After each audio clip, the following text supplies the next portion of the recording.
नमस्कार, मैं सुनील अभय और आप देख रहे हैं एचडी न्यूज इंडिया।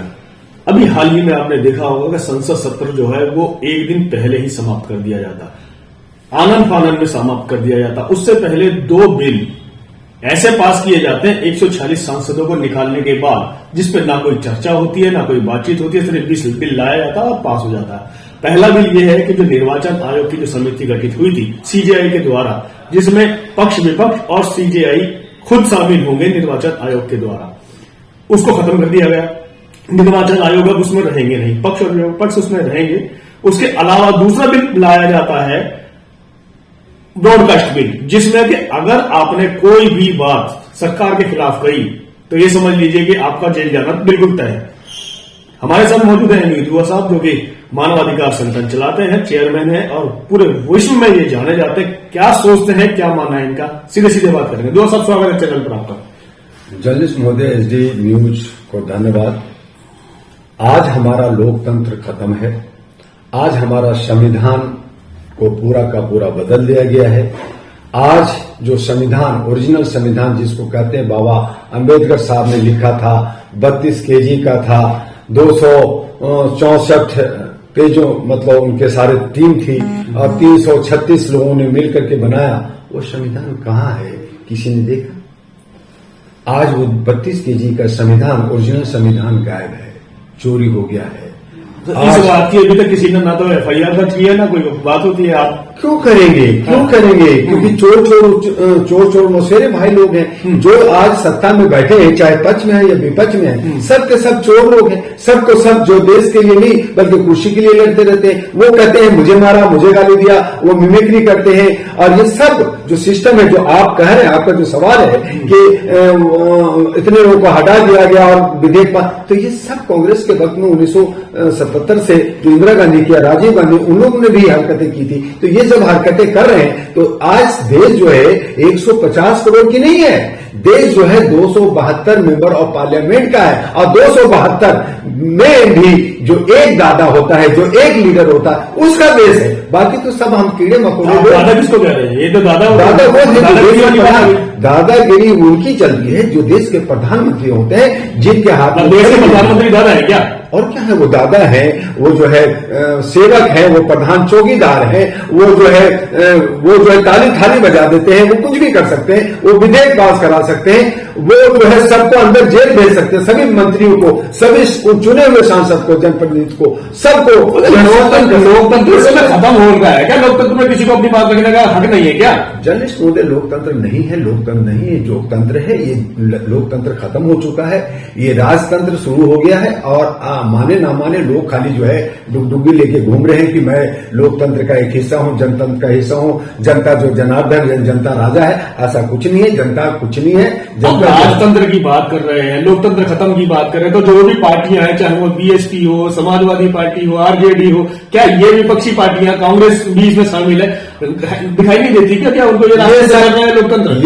ये सब जो है कोशिश यही कर रहे हैं कि मैं बड़ा राजा को मार करके फिर राज ले लूं और गद्दी हासिल करूं। तो एक दूसरे को लड़ भिड़ करके अटकने पटकने की चक्कर में रहते हैं। जनता का से हित से मतलब नहीं है, जनता का मुख्य मुद्दा और देश का विकास से कोई मतलब नहीं है। उनको मतलब यह है कि किसी तरह से मैं सत्ता में हासिल हो जाऊं, मैं दादा बन जाऊं, मैं जो है सभी डाकुओं का सरदार बन जाऊं। तो ये हर जो पक्ष है या विपक्ष है, ये दोनों यही कर रहे हैं, इनको देश से लेना देना नहीं। पर सत्ता की सनक की आप बात कर रहे हैं, चाहे वो बीएसपी हो, चाहे वो समाजवादी पार्टी हो, हर कोई प्रधानमंत्री बनने के कगार पर है, परंतु एकजुट होने को तैयार नहीं है। क्या लगता है आपको? वही अहम है, एक ईगो है उनकी, जो है सबको लगता है कि मैं सबसे बड़ा हूं और मुझे ही लोग जो है क्यों न स्वीकार कर लें। तो ये उनकी सोच गलत है। सभी लोग मानसिक रूप से बीमार हैं और जो उन्होंने हाथ पांव मार के जिन्होंने पोजीशन पे पहुंच गए हैं, वो अपनी मनमानी कर करके लोगों को सता करके, दबा के, उत्पीड़न कर करके राज चला रहे हैं। तो चला रहे हैं। आप जनता जो है मूर्खों की तरह। आप किस ओर जाएंगे मुझे ये बताएं? बीजेपी की ओर जाएंगे, विपक्ष की ओर जाएंगे, या लोकतंत्र की ओर जाएंगे, राजतंत्र की ओर? आप ये बताएं हमें। देखिए, मैं एक आम नागरिक हूं भारत का और मेरी बोलने की अभिव्यक्ति छीन ली गई है। अब मैं बोल भी नहीं सकता।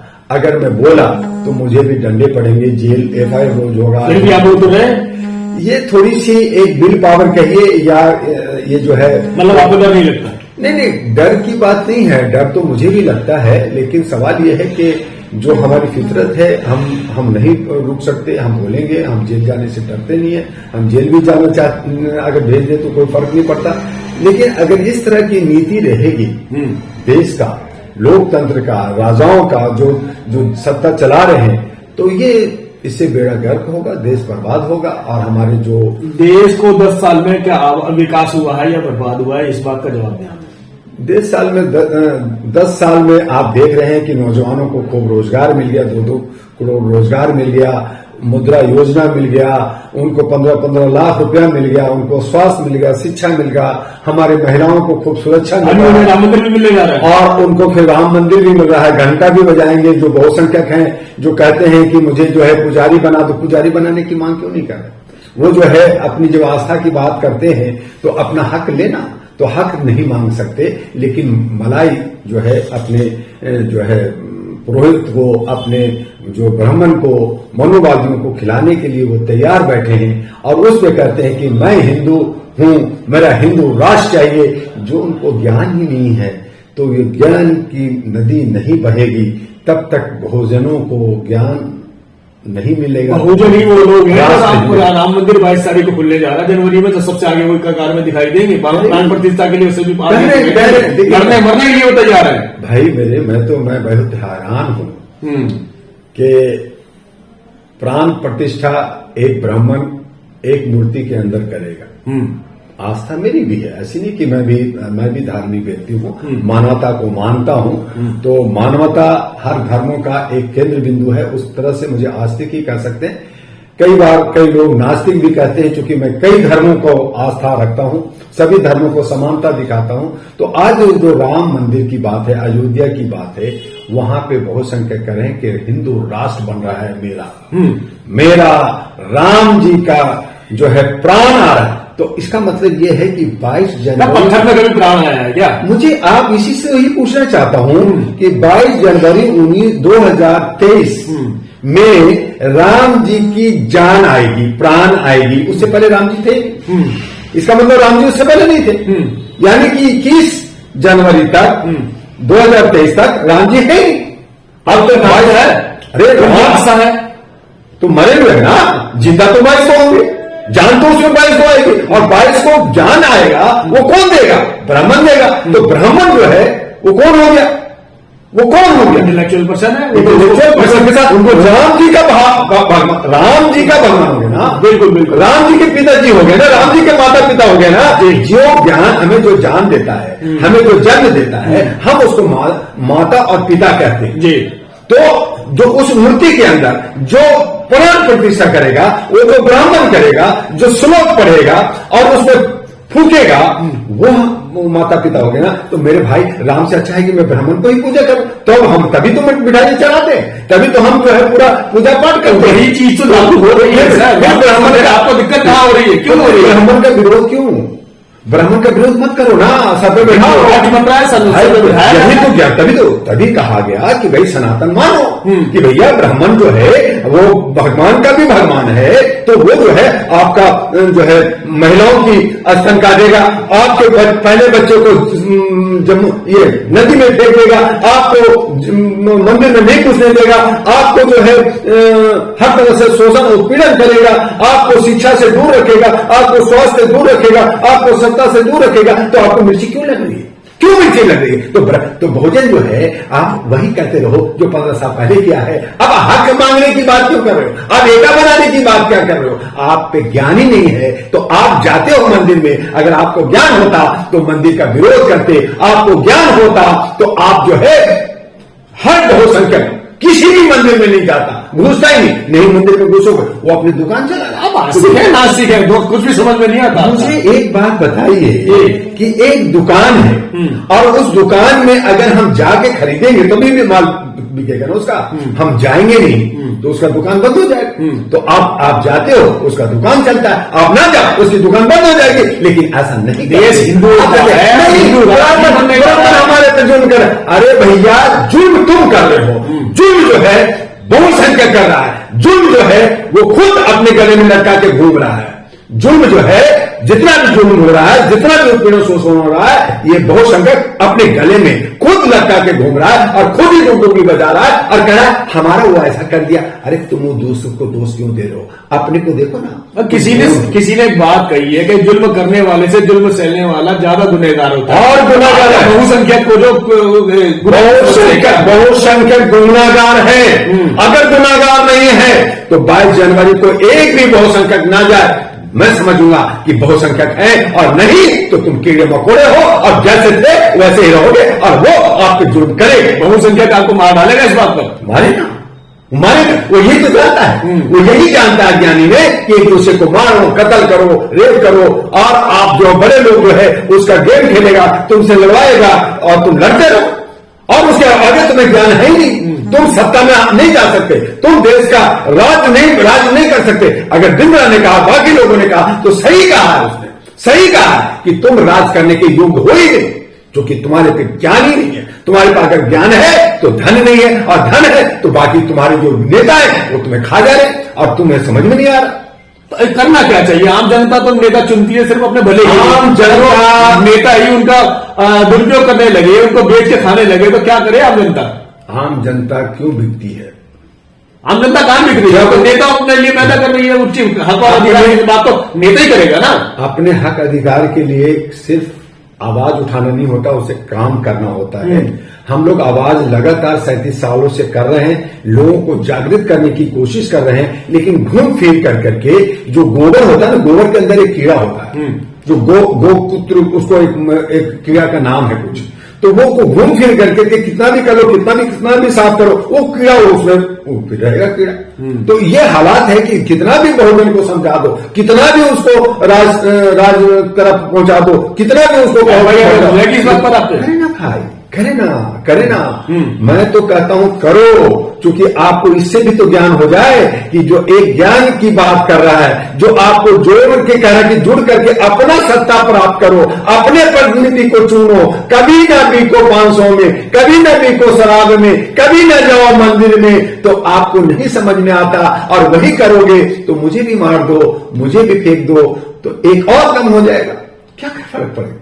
कोई फर्क नहीं पड़ेगा। और इसी तरह से चलता रहेगा। तो जिस तरह से आज आपके 5 राज छिने, बाकी राज छिन रहे, ऐसे छिन जाएंगे। मनुवादियों के चंगुल में आप पहले से फंसे थे, अब फिर फंस जाओगे।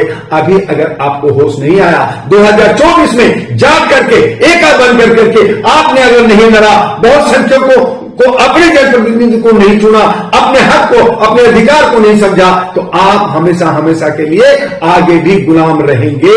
ये डॉक्टर दुआ का कहना। बहुजनों के कई सारी पार्टियां हैं, वो आगे जो नेता हैं उन पार्टियों के, वो क्यों नहीं एकजुट होते? क्या वो समाज के दुश्मन हैं या उनको सिर्फ अपना लालच दिखाई देता है? क्या वजह है? जो बहुसंख्यक के लीडर हैं उनको जमीन पे उतरना चाहिए। जो दादागिरी, जो है वीआईपी कल्चर में जो डरे हैं या अपने दौलत को बचाने में, ऐसे लीडरों को जो है बाहर ला करके खूब पीटना चाहिए या उनको लीडर मानने से मना कर, आप एकदम बिल्कुल निगलेक्ट कीजिए, क्योंकि वो लोग बहुसंख्यक के लीडर नहीं हो सकते। लीडर वो होगा जो जमीन पे जुड़ा होगा, जो हमारी चटाई पे बैठ के बात करेगा, जो हमारे बीच में बैठ करके चलेगा, घूमेगा, काम करेगा। ये सभी लोग ये करते हैं। आज मंदिर में सब लोग जाने के लिए तैयार है, क्योंकि ये दिखाना चाहते हैं कि मैं भी आस्थावान हूं, मैं भी हिंदू राष्ट्र की सपोर्टर हूं। तो सब हिंदू राष्ट्र के सपोर्टर है, तो फिर बहुजन जाए कहां? तो बहुजन हमेशा ठगा जाता है। आज डिम्पल ने भी, यादव ने भी, मुलायम सिंह के परिवार के लोगों ने भी कहा कि हम जो है वहां जाएंगे, अयोध्या में जाएंगे। सोनिया गांधी को इन्विटेशन में कहा हम जाएंगे। इसका मतलब यह है कि सभी लीडर चट्टे बट्टे, एक ही ताली के छट्टे बट्टे लोग हैं। ये सब लोग मनुवादी लोग हैं और कमोबेश सभी बहुसंख्यक का या पूरे भारत के 150 करोड़ जनता को बेवकूफ बना रहे हैं। इन तमाम लीडरों को एक बार बाहर कर दो, एक एक लीडर को हरा दो, और जो लोग बाहर आए, जो आपके समाज में आए, जो आपके गली में आए, उसको पकड़ के पेड़ के अंदर बांध दो और मानवता के आधार पे कहो या तो इलेक्शन होगा तो हमारे लोग, नौजवान और महिलाएं जो हमारे इलाके के होंगे, और नहीं होगा तो हम तुम्हें किसी को राजा नहीं मानते। और इनकी जितनी भी प्रॉपर्टी है, जितने भी बड़े बड़े हाउसेज में बैठे, इन सब पे जनता को जाके कब्जा कर लेना चाहिए। आज 4 लड़कों ने पार्लियामेंट में गया, उसने आवाज उठाया, मुझे रोजगार नहीं मिल रहा, मुझे रोजगार तुम लोग क्यों नहीं दे रहा, तुम राजा हो, तो उसने सही किया ना, कहीं ना। हाँ ठीक है, ये गलत है कि हमारा संवैधानिक जगह पे कोई अटैक करे। अगर वो बम होता तो आज हमारा पार्लियामेंट उड़ जाता, एक अलग बात इशू है, वो अलग इशू है। लेकिन साजिश करार कर रहे हैं कि ये भी साजिशन हुआ है, क्योंकि उसमें जो लोग पकड़े गए हैं वो एक सांसद बीजेपी का ही था, जिसकी वजह से वो अंदर एंटर हुए। देखिए, साजिश इलेक्शन जब होता है तो पुलवामा केस होता है, रजौरी केस होता है, पाकिस्तान अटैक कर दिया, यहां पे आतंक हो गया, वहां पे मॉब लिंचिंग हो गया, यहां पे पार्लियामेंट में अटैक हो गया। क्यों? क्योंकि मुख्य मुद्दा से हटा करके सिर्फ मंदिर मस्जिद और नफरत की राजनीति का केंद्र बिंदु बना करके आप राज करना चाहते हो, सत्ता प्राप्त करना चाहते हो, तो ये सब साजिशन जो है मुख्य मुद्दा से हटाने के लिए हुआ। लेकिन अगर इसी साजिश के अंदर ओरिजिनल काम हो जाता तो आपने डुप्लीकेट तो किया। आपने जैसे ना होता ना कि भाई अभी तो सैनिक लोग सीख रहे हैं और वो क्या करें, वो ट्रेनिंग ले रहे हैं, और फिर इस आधार पे आप जो है सिक्योरिटी पे अरबों रुपया और बढ़ा रहे हो, दुनिया भर की मशीनें ले रहे हो, तो कहीं ना कहीं आप जो है अपनी सिक्योरिटी टाइट करने के लिए कहीं ये साजिश तो नहीं किया। ये बहुत सारी बातें हो सकती है, लेकिन ये उनकी मामला है। हम तो रोटी और जो है एक आम आदमी है, जो हमें रोटी कपड़ा मकान चाहिए, शांति चाहिए, जो हमें नहीं मिल रहा। इसलिए जनता को चाहिए कि इन तमाम लीडर जो हमारे जो लोकतंत्र का जो सिस्टम बना रखा है, इनको क्या संविधान में कहीं लिखा है कि आप 72 लोग सिर्फ सत्ता चलाओगे, या आप ही लोग जो है उसमें करोगे और दूसरा कोई जो जनप्रतिनिधि चुनता है, जो विपक्ष में होता है, क्या उसका पावर नहीं होता? तो इन तमाम चीजों को ये जो अपने हिसाब से चला रहे हैं, अपने हिसाब से सैलरी लेते हैं, अपने हिसाब से भत्ता लेते हैं, अपने हिसाब से सारी सुख सुविधाएं लेते हैं, करोड़ों रुपए लूट रहे हैं, तो ये सब जनता को बेवकूफ बनाया जा रहा है। ऐसे लोकतंत्र नहीं चाहिए। इन सारे का सारा खत्म करके एक नया सिस्टम बनना चाहिए, और वो जो ओरिजिनल संविधान कहां है उसको सामने रख करके उसके हिसाब से काम होना चाहिए। बहुजन नेता जो बिखरे हुए हैं एकजुट हो, इसके लिए दुआ साहब क्या दुआ करेंगे? मैंने कोशिश की मायावती जी से लगातार संपर्क करने के लिए। उनके आसपास के जो गुर्गे हैं, उनके आसपास के जो सलाहकार हैं, वो सब के सब चट्टे बट्टे लोग हैं, चोर लोग हैं, और मायावती को भी नहीं समझ में आ रहा है, उनको भी बाहर निकलना चाहिए। मैंने कोशिश की कि मायावती आप अच्छे महान हो, आप आइए और आप एक 3-4 बार चीफ मिनिस्टर रही हैं, आप बहुजन समाज पार्टी को आगे ले जा सकती हैं, बहुजनों को सुख में दे सकती हैं, लेकिन वो भी नहीं, वो कहीं ना कहीं जो है वो भी बंधी हुई है। हमने स्टैलिन को समझाने की कोशिश की कि तुम नाई हो, हजाम हो, और तुम उधर से भी जुड़ो। हमने कर्पूरी ठाकुर के लोगों को समझाया, लेकिन सब जो है जात पात में इतने बटे हैं, इतनी पार्टियां बनानी, इतने संगठन बनानी है, जो आरएसएस बीजेपी की मंशा है कि तुम जितना टुकड़े रहोगे, जितना टुकड़े गैंग में रहोगे, जितनी पार्टियां बनाओगे, जितनी संगठन बनाओगे, वो हमारे लिए फायदा है। और वो अपना फायदा कौन छोड़ता है? तो वो कहता है तुम बनो और बनाओ, हम मलाई खाएंगे। और ये बहुजन नेता कभी एकजुट होंगे या नहीं होंगे?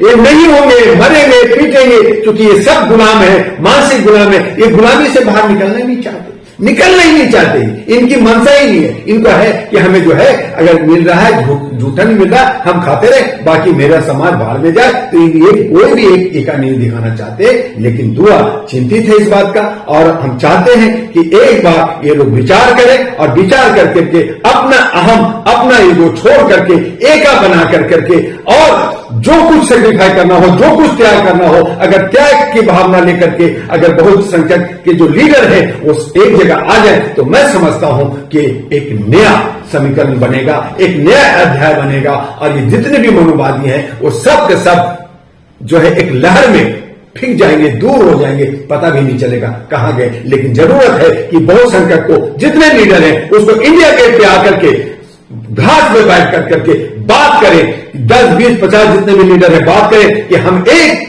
एजेंडा लेकर करके हम अपने समाज के लिए काम करेंगे। चाहे हमें हमारा घर चला जाए, चाहे हमारी दौलत चला जाए, हमें उसको कोई फर्क नहीं पड़ता, लेकिन देश बच जाए, लोकतंत्र बन। अगर ये भावना आ जाती है, उस दिन बदलाव आप निश्चित देखेंगे।